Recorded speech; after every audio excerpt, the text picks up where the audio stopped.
বিপদের সময়ে প্রকৃত বন্ধুর নাম আত্মবিশ্বাস। আজকে যে গল্পটি বলবো, যার মাধ্যমে আমরা আবার নতুন করে ঘুরে দাঁড়ানোর নিশ্চিত প্রচেষ্টা করতে পারি, যে প্রচেষ্টার মাধ্যমে আমরা আবার ঘুরে দাঁড়াতে পারবো।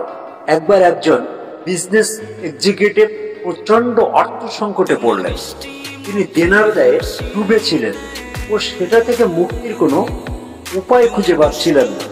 তার বিনিয়োগকারীরা মুখ ফিরিয়ে নিচ্ছিল, সাপ্লায়াররা তাদের অর্থ ফেরত চাচ্ছিল।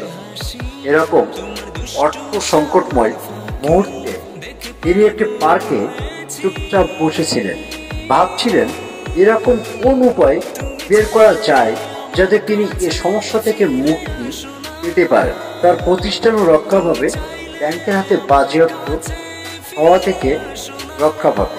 হঠাৎ করেই একজন বৃদ্ধ লোক সেখানে এসে দাঁড়ালেন। বৃদ্ধ লোকটি বললেন, আপনাকে চিন্তিত মনে হচ্ছে, কিছু কি হয়েছে?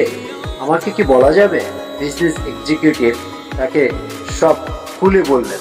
সব শুনে বৃদ্ধ বললেন, আমার বিশ্বাস আমি আপনাকে সাহায্য করতে পারবো। তিনি লোকটিকে তার নাম জিজ্ঞেস করলেন, একটি চেক বের করে তাতে বিজনেস এক্সিকিউটিভের নাম লিখলেন ও স্বাক্ষর করে চেকটি তাকে দিলেন। বললেন, এই চেকটি রাখুন, ঠিক এই জায়গায় আবার 1 বছর পরে আমাদের দেখা হবে, তখন ইচ্ছে করলে আপনি আমার টাকা ফেরত দিতে পারেন। এই বলে দ্রুত বৃদ্ধ লোকটি চলে গেলেন। বিজনেস এক্সিকিউটিভ দেখলেন তার হাতে 5 লাখ মার্কিন ডলারের চেক, যেটিতে স্বাক্ষর রয়েছে জন ডি রকফেলারের। তিনি ছিলেন পৃথিবীর সবচেয়ে ধনী ব্যক্তিদের একজন। তিনি ভাবলেন, এখন আমি আমার আর্থিক অনটন নিমিষেই কাটিয়ে ফেলতে পারি। কিন্তু তিনি সেটা না করে চেকটি নিজের কাছে রাখলেন। ভাবতে শুরু করলেন, চেক তো আমার কাছেই আছে, কিন্তু এটা ব্যবহার না করি কি আমি বিপদ থেকে পরিত্রাণের কোনো উপায় পেতে পারি না? নতুন আশা, সাহস ও উদ্যম আর পরিকল্পনা নিয়ে তিনি আবার কাজে ঝাঁপিয়ে পড়লেন। ধীরে ধীরে তিনি তার নিজস্ব চিন্তা ও পরিকল্পনার সাহায্য নিয়ে দেনা থেকে মুক্ত হতে শুরু করেন। একসময় তিনি সব বকেয়া অর্থ পরিশোধ করেন। কর্মীদেরও সাপ্লায়ারদের বেতন নির্দিষ্ট পরিকল্পনার মাঝে এনে পরিশোধ করেন। কয়েক মাসের মাঝেই তিনি আবার লাভের মুখ দেখতে শুরু করেন। ঠিক 1 বছর পর তিনি সেই চেকটি নিয়ে সেই পার্কে এসে বৃদ্ধকে খুঁজতে শুরু করেন ও দেখা পেয়েও যান।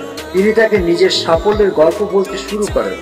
এরকম সময় একজন নার্স এসে বৃদ্ধকে টেনে নিয়ে যেতে থাকেন এবং নার্স বিজনেস এক্সিকিউটিভকে বলেন, আপনি ওনার কথায় কিছু মনে করবেন না। বার্ধক্যজনিত কারণে উনি কিছুটা এলোমেলো আচরণ করেন ও নিজেকে জন ডি রকফেলার বলে দাবি করেন। এই বলে নার্স বৃদ্ধকে নিয়ে চলে গেলেন। হতভম্ব হয়ে গেলেন ব্যবসায়ী। হতভম্ব হয়ে ব্যবসায়ী ভদ্রলোক দাঁড়িয়ে রয়ে গেলেন। তিনি বুঝলেন তার সাফল্যের কারণ আসলে চেকটি নয়, বরং তার মাঝে পুনরায় জন্ম নেওয়া সাহস ও আত্মবিশ্বাসী তাকে ঘুরে দাঁড়াতে সাহায্য করেছে। আমি বিশ্বাস করি, প্রত্যেকটা ব্যক্তি যদি নিজের মন থেকে বিশ্বাস করে যে আমি পারবো, তবেই একমাত্র সম্ভব তার দ্বারা সফলতা অর্জন করা।